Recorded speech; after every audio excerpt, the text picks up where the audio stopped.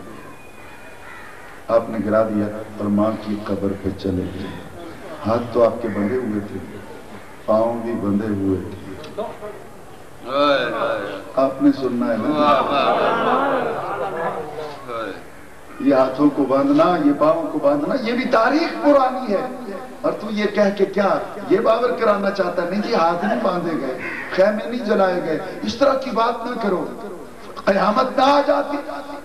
ماشاءاللہ مولانا آپ کے تبحر علمی میں اللہ تعالیٰ اور اضافہ فرمائے، یہ خیمے کا کپڑا بڑا محترم تھا نا حسین کے بدن سے،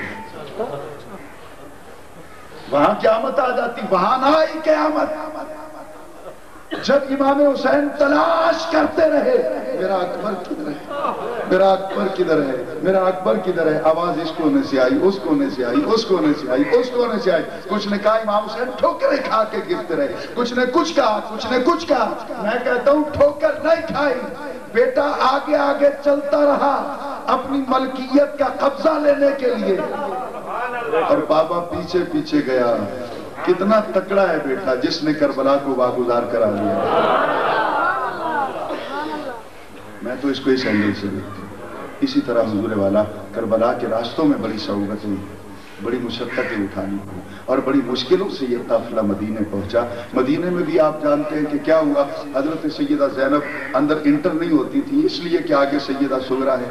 ہم سب بیٹیوں والے ہیں، ہمیں بھی بیٹیوں سے بہت پیار ہے، یہ علیحدہ بات ہے کہ ہم پیار تو کرتے ہیں لیکن ان کو ان کا حق نہیں دیتے، یہ ہماری بڑی ستم ظریفی ہے ہماری۔ تو حضور اب ذرا غور کیجئے گا، آپ مدینہ میں نہیں جا رہی اس لیے کہ سیدہ سغرا کو کیا جواب دیں گے، اور ادھر سیدہ سغرا کو پتہ چل گیا، وہ آ گئی اپنی پھوپھی کو لے کے چلی گئی۔ جو منظر قابل دید ہے وہ یہ ہے کہ کہتے ہیں کہ حضرت امام زین العابدین، یہ تاریخ میں لکھا ہے کہ کربلا سے واپس مدینہ تک بالکل ان پہ جیسے سکتہ نہیں ہو گیا، آپ کو رونا نہیں آتا۔ یہ پڑھیے تاریخ کے الفاظ، میں نے یہ اس دفعہ ہی وہ تاریخ کو میں اچھی طرح بنظر غائب دیکھ رہا تھا تو اس مرحلے پہ پہنچا ہوں کہ آپ کو جیسے سکتہ نہیں ہو جاتا کسی آدمی کو ہوتا ہے، ہم بھی کبھی کبھی اپنے کسی مرنے والے پہ روتے روتے روتے آخر بالکل چپ سا، پھر رونا آتا ہی نہیں، کوشش کرتے ہیں، ڈاکٹر بھی کہتے ہیں یار اسے رونے سے مجبور کرو نہیں تو اس کو برین ہیمریج ہو جائے گا، یہ کچھ ہو جائے گا۔ حضرت امام زین العابدین پہ بالکل یوں جیسے سکتا پتہ نہیں یہ لفظ صحیح لگے گا بھی کہ نہیں، یعنی آپ غموں کو دیکھ دیکھ کر، چلو یوں کہیں کہ اتنے جرت مند ہو گئے تھے کہ اب کوئی غم ان کو آنسو بہانے پہ مجبور نہیں کر سکتا۔ راستے میں کوڑے کھائے امام زین العابدین، آپ کی پشت مبارک ساری کوڑوں کے ساتھ زخموں سے چور چور ہو گئی۔ پتہ ہے پہلا کوڑا 200 فٹ کھایا جب آپ اپنی بہن کو اپنی پھوپھی کی گود میں بٹھانا چاہتے تھے تو وہ ظالم آیا، اس نے کہا جی کہ نہیں اس کو علیحدہ ہم اونٹ پہ بٹھا بٹھائیں گے. اور وہ اونٹ بھی ایسا تھا جو پہلے کبھی اس پہ کوئی سوار نہیں ہوا تھا. ان کا ارادہ یہ تھا کہ اس بچی کو اکیلے اس پہ بٹھائیں گے. اونٹ جو ہے وہ اپنا اس بچی کو نیچے گرا دے گا, بچی گرے گی اور مر جائے گی. اور یوں یہ جو بار بار بابا بابا کہہ کے اپنے بابا کو یاد کرتی ہے اور ہم سب کا سکون چین خراب کیے ہوئے, ہماری اس سے جان چھوٹ جائے گی. ان کا ارادہ یہ تھا. حضرت امام زین العابدین بندھے ہاتھوں کے ساتھ, یہ بھی کیا ایک بس کہنا, حضور کہنا بہت آسان ہے, نوجوان بیٹھے ہیں آپ, بزرگ بیٹھے ہیں آپ, یہ کہنا بہت آسان ہے, ہم لفظوں سے کھیل تو لیں گے, لیکن جس پہ یہ گزری ہے جانتا وہی ہے. بیمار بھی ہیں, پیاسے بھی ہیں, ہاتھ بندھے ہوئے ہیں, پتہ نہیں پھر کس طرح اپنی بہن کو اٹھاتے ہو. اور میں تو جو تصور قائم کرتا ہوں وہ یہ ہے کہ بہن آپ کے گلے میں باہیں ڈالتی ہو, امام زین العابدین اس کو یوں اٹھاتے ہوں گے اور اٹھا کے اپنی پھوپھی کے قریب کرتے ہوں گے اور یوں بہن کو پھوپھی کی گود میں بٹھاتے ہوں گے. اس دن اس ظالم نے کہا کہ یہ ادھر نہیں بیٹھے گی. آپ نے کہا ہوش کر, چھوٹی سی بچی ہے, پہلے باپ کے غم میں مری جا رہی ہے, اور اب تو کہتا ہے کہ پھوپھی کے قریب نہیں بیٹھے گی. یہ آج تک کبھی تنہا تو رہی نہیں, اس کی زندگی یہ کی ہر رات تو میرے بابا حسین کے سینے سے گزری. ساری رات بابا تلاوت کرتے, یہ سنتے سنتے کبھی سو لیتی, کبھی پھر تلاوت سننے لگتی. ایک کبھی تنہا تو رہی نہیں, کیسے اس کو اکیلے بٹھاؤں. اس نے کہا آج اس کو بیٹھنا پڑے گا. حضرت عابد سجاد نے کہا کہ نہیں بیٹھے گی, یہ تنہا بیٹھنے کی عادی نہیں ہے, بیٹھے گی نہیں. اس ظالم نے کہا کہ آج ضرور بیٹھے گی.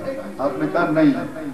اس نے تیسری بار, وہ خود بیان کرتا ہے کہ میں نے جب تیسری بار کہا نا ضرور بیٹھے گی, ساتھ ہی وہ ظالم کہتا ہے میں نے کوڑا نکالا. وہ اپنی بیوی کو بات سنا رہا, کہتا ہے میں نے کوڑا نکالا, اور کوڑا نکال کے پہلا کوڑا عابد سجاد کی پشت پہ مارا, خون کا فوارہ نکلا.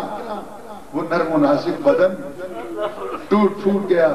ادھر حضرت سیدہ سکینہ جن کو انہوں نے گود میں اٹھایا ہوا تھا, اگر آنکھیں بند کر کے میری مائیں بہنیں بیٹیاں وہ تصور لے آئیں کہ اس طرح بھائی نے اٹھایا ہوا ہے, پشت پہ جو لگا کوڑا, حضرت سکینہ نے یوں اس کو فیل کیا جیسے کوڑا عابد سجاد کی پشت پہ نہیں لگا, بابا حسین تیری بیٹی کی پشت پہ لگا ہے. حضرت سیدہ سکینہ نے فوراً اٹھی اور اپنے بھائی کی داڑھی کو چوما, رخسار کو چوما, پیشانی کو بوسہ دیا. بھائیا کیوں ضد کرتا ہے, تو کوڑے نہ کھا, میں اکیلی سواری پہ بیٹھ لوں, میں جبر سہ لوں گی, میں مشقت برداشت کر لوں گی, لیکن بھائیا تو کوڑے نہ کھا, تو کوڑے نہ کھا. تو یہ تو کربلا میں بھی بہن اور بھائی کا کردار جو ہے وہ سامنے نظر آتا ہے. تو اللہ تعالیٰ ان آنسوؤں کا صدقہ میری اور آپ کی حاضری خود فرمائے. میری جتنی مائیں بہنیں بیٹیاں آئی ہیں, اللہ تعالیٰ سب کو قیامت تک خاتون جنت کی چادر کا سایہ نصیب. اللہ تعالیٰ آپ سب کو عزت و عظمت سے سرفراز فرمائے. اللہ تعالیٰ ہم سب کو حاسدوں کے حسد سے, اعداء کی عداوت سے, شیطانوں کے شر سے محفوظ فرمائے. وآخر دعوانا بازار نو سلام, جتو جتو بھی حسینی قافلہ ٹردا گیا. بابو محمد مصطفیٰ صلی اللہ علیہ وسلم دے خاندان دا ذکر پاکی تک ہے. یا اللہ اس میں اپنی بارگاہ میں شرف قبولیت عطا فرمائی. یا الہ العالمین اس پورے ڈیرے تے اپنی خاص رحمت کا نزول فرمائی. میرے مولا تیری ذات غفور الرحیم ہے, تو کریم ہے, جنہاں دوست احباب نے اس جلسے کے اندر اپنی حاضری پیش کی تھی. یا اللہ تمام حاضرین اپنی بارگاہ میں شرف قبولیت عطا فرمائی. یا الہ العالمین تمام دے گھروں دے اندر خیر برکت عطا فرمائی. ربنا آتنا فی الدنیا حسنۃ وفی الآخرۃ حسنۃ وقنا عذاب النار اجمعین برحمتک. اصل نماز کا ٹائم ہے, تمام حضرات نماز ادا کر لو.